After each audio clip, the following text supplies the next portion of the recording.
Welcome back once again, our last and third hour for Breakfast Extra on a Saturday. We turn our attention to South Africa now, where election results continues to trickle in 2 days after the polls close.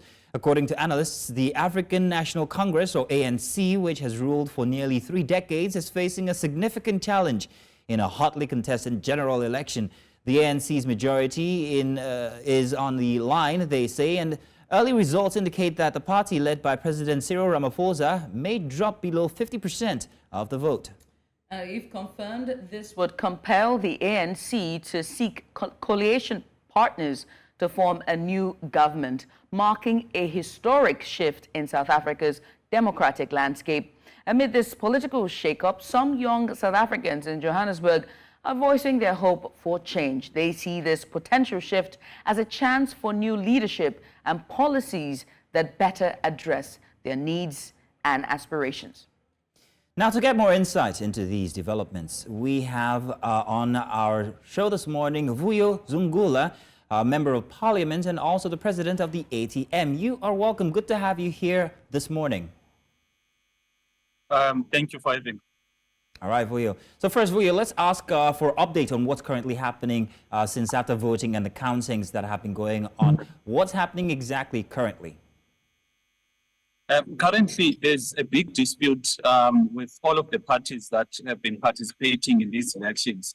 The results that are captured on the system, there seem to be inconsistencies with the result slips as captured by the respective party agents and presiding officer for each voting district. So what we are working on now is resolving those disputes so that the number that is reflecting on the results board is a true reflection of the votes of the people, not numbers of the ruling party that have been inflated, because with some of the result slips that have been circulating on social media, paint a picture whereby the numbers for the ruling party have been inflated and the numbers of some opposition parties have been significantly reduced. So that is what we are trying to resolve now with the IEC. And then obviously when the results are announced, it's going to be a question of dealing with how to form a government, because the ANC obviously will not have 50%. So then the parties are going to discuss as to which parties can work together to have that majority in parliament, to run parliament and run the executive. Okay, then again, Vuyo, many people, especially from outside South Africa, are seeing the current elections as a popularity contest. I say that because we have just 2 parties that seem to be standing out from all the rest. The ANC, of course, and then the MK, Umkhonto we Sizwe party. Now, where do other parties stand currently as counting has commenced and is undergoing? How are they? What are they? What are these other parties actually witnessing in terms of how many people are making votes for them? Yeah, there's quite a number of parties that were in parliament with only 2 seats, which currently does not appear as if they are going to come back to parliament. There's quite a number of parties, such as the ANC, that are going to lose close to 70 members of parliament. The other parties as well are going to lose quite a significant number of their MPs. So that is what is currently happening when it comes to the performance of the different parties. We've also seen that money plays a big part in our elections. The parties that received big chunks of funding from the private sector, wealthy families in our country, are doing significantly well, precisely because, elections are expensive, especially here in South Africa. So that is the sense we are picking up in these elections.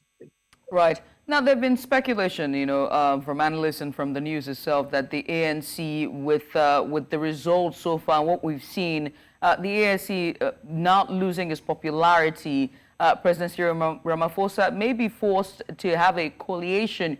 Which parties are emerging as possible coalition partners if this is the instance? And is this a good move for the democratic system of government for South Africa?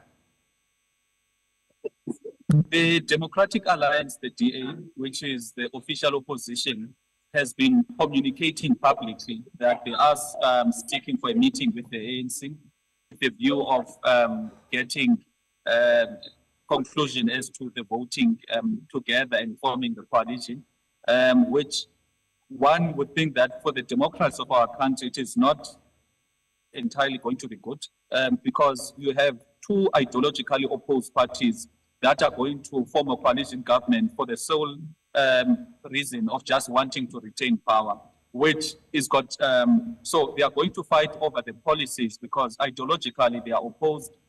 So they are going to fight over the policies that are going to be implemented for the betterment of our society. There's not going to be any synergy in that government, so which will affect the service delivery, affect how the country is run. Currently, in the local government level, majority of municipalities that are run by coalitions are not, stable, precisely because of parties that are ideologically opposed working together. So, in our view, the best coalition arrangement that could be done is having parties that have got similar policies, similar ideologies, because it would mean that they are going to be working, they are going to have synergy when it comes to how they work together. Okay, Vuyo, I'm not sure if we got it absolutely clear there. Were you specific as to exactly which parties stand a chance if the ANC was to lose its majority? Which parties could they be forming coalitions with? Exactly, if you can be specific. It's the Democratic Alliance and the ANC that are openly speaking about forming a coalition. Okay. They're openly speaking about having a meeting as early as tomorrow. So those are the two parties that are currently in conversation about forming a coalition government. I mean, Vuyo, the turnout for these elections have been, massive. We saw the long queues scattered across the entire country of South Africa. And we also saw the delays as well and some technical issues with the electronic e-voting machines, and also just people waiting all the way late into the night past the time for closure of the polling units. What are the broader implications of this election for South Africa in general and its democracy, as well as the future of the political landscape in the country? Well, firstly, it's 30 years of democratic rule in our country, whereby the country was governed by the ANC. And in these 30 years, majority of people, especially Africans in our country, have felt that this democracy has not yielded any prosperity or safety for them. And that is why the inequality gap has widened. Unemployment is we've got the highest in the world or the continent. We are the most unsafe country. Therefore, the implications, therefore, was basically people going there to vote for the sole reason of wanting to effect change, whilst other people maybe might be stuck on the legacy and the history of the ANC, but majority of the people voted in order to remove the ANC from government. That's why in the previous election, they were at 57%. Now they are hovering over 40%, which is they're losing 17%. So that is as a result of how they have not governed the country well, and how the fate of South Africans in terms of their lived realities, it is not painting a good picture in terms of how they are not enjoying their lives, how they are not safe, and how they are not seeing that the country is giving them, opportunities for prosperity. Right.